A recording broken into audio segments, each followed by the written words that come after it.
Assalamu alaikum wa rahmatullahi wa barakatuh, liebe Geschwister. Allah subhanahu wa ta'ala sagt im Koran in Surah 36: Innama tunziru man ittaba'a dhikra wa khashiya rahmana bil ghaib. Du kannst nur denjenigen warnen, der Ermahnung folgt und den Allerbarme im Verborgenen fürchtet.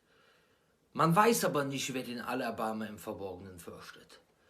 Es ist manchmal so, dass es so aussieht, als wenn jemand ganz nah dran ist zum Islam, aber am Ende stirbt er als Käfer. Wie Abu Talib beispielsweise, der dem Propheten a.s. geholfen hat und am Ende gestorben ist. Und Allah subhanahu wa ta'ala offenbarte daraufhin zum Propheten: Innaka la tahdi man ahbabt, walakin Allah yahdi man yasha. Du leitest nicht recht, wen du liebst, sondern Allah leitet recht, wen er will. Und Allah sagte da im Koran dazu: ما كان للنبي والذين آمنوا أن يستغفروا للمشركين ولو كانوا أولي قربى من بعد ما تبين لهم أنهم أصحاب الجحيم. Es geziemt sich nicht für den Propheten und die Gläubigen, dass sie für die Mushrikun um Vergebung bitten, nachdem ihnen klar geworden ist, dass sie zu den Gefährten des Feuers gehören. Das heißt, manche Leute, die sehen so nah aus, als wenn sie so nah dran sind, am Ende landen sie in der Hölle. Man denkt, der ist ganz nah am Islam. Und manche Leute sehen aus, als wenn sie ganz weit weg wären. Wie zum Beispiel Khalid al-Walid, wie zum Beispiel Amr ibn As. Leute, die den Propheten a.s. bekämpft haben. Bis zum 7. Jahr nach Hijra. Das heißt 13 Jahre in Mekka, sie haben den Islam nicht angenommen. 7 Jahre nach Hijra, dann nehmen sie den Islam an und gehören zu denjenigen, die den Islam nach vorne bringen. Jemand zu sein, der den Islam mit dem Schwert bekämpft, ist schlimmer, als jemand zu sein, der Alkohol trinkt. Ist schlimmer, als jemand zu sein, der in die Spielhalle geht. Ist schlimmer, als jemand zu sein, der Zina begeht. Das heißt, wir wissen es nie. Aber wir sollen die Hoffnung nicht aufgeben. Und manchmal ist es, wie gesagt, so, weil jemand sieht aus, als wenn er weit weg ist, aber der nimmt trotzdem den Islam an. Brüder und Schwestern, macht Dua für die Leute.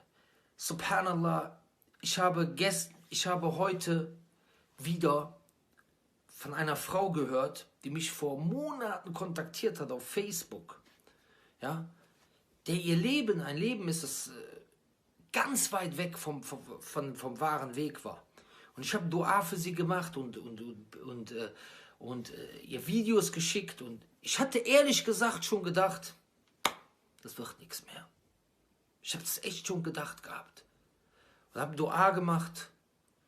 Und subhanallah, und heute höre ich, sie hat den Islam angenommen.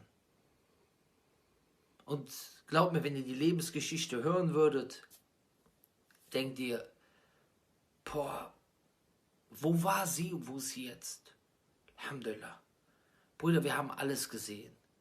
Wir haben Leute gesehen, die ganz weit weg waren, wo du gedacht hast, niemals, niemals. Aber dann kam es, die Rechtsleitung von Allah. Und deswegen sucht euch die Leute aus eurem Bekanntenkreis aus.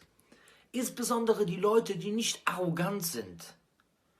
Ja, weil Leute, die arrogant sind, das sind meistens die, wo es keinen Sinn macht. Aber Leute, die schon sich beschäftigen wollen, mach Dua für sie. Die Dua ist so wichtig. Dua machen, dass Allah jemand recht leitet. Und inshallah in der letzten Sekunde wird Allah den recht leiten. Gebt die Hoffnung nicht auf. Und das gilt auch in erster Linie an mich. Wir dürfen die Hoffnung nicht aufgeben. Subhanallah, Allah hat die Herzen gedreht von Leuten im 0, nix, die aussahen wie die größten Feinde des Islams. Schau dir an Umar al-Khattab. Der hat die Muslime gefoltert. Bis zum 6. Jahr. Und dann trifft er Khabab ibn al-Arat und er liest ihm vor aus der Surah Taha. Taha ma anzalna alayka al-Qur'ana litashqa. Und er hört diese Verse und beschließt, den Islam anzunehmen. Möge Allah uns alle zu leuchtenden Beispielen für diese Religion machen. Assalamu alaikum wa rahmatullahi wa barakatuh.